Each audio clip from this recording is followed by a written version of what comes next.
Hello, good morning, students. Today's transcription number 163 on the speed of 100 words per minute. Start. Sir, the House will remember that over the past few years that we have been here, we have been demanding a change in the structure of our taxation, and it is only this year we have heard the finance minister announce that the time has come when the tax structure of our country must be changed. What exactly is the change in the tax structure that is going to be made still remains to be seen. Only the other day, on the 3rd November, in Calcutta, Mr. Pant, chairman of the Finance Commission, was stating that the financial stability of the state and the central governments, as well as the successful implementation of the 8th 5 year plan, depended to a large extent on a radical change of outlook of the people towards taxation. In that speech, he also made it clear that he would expect the common people to pay more taxes.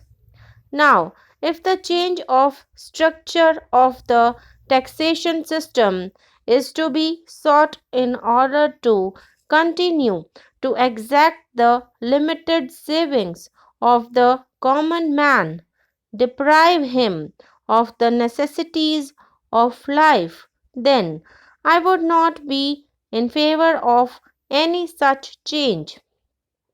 If, however, the tax structure were to be changed for a policy that would make the rich pay for the 8th 5 year plan, I would be in favor of it.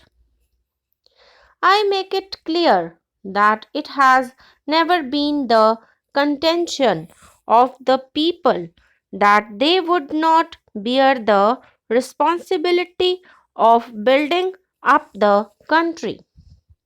In fact, our workers in the factories are sweating day in and day out so that our industrial production goes up.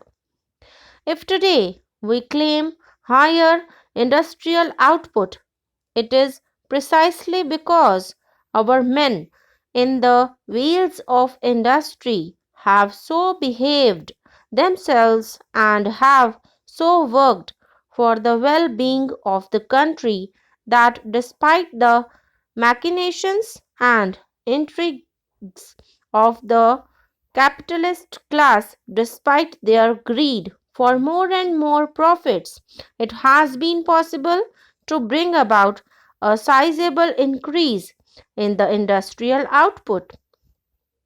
The credit entirely belongs to the working people of our country. Similarly, if in the agrarian sector of our economy, the production of food has gone up simultaneously, raising thereby the total national income, that is also because of the fact that the peasants, however poor, however destitute, and however suffering, have responded to the call of the government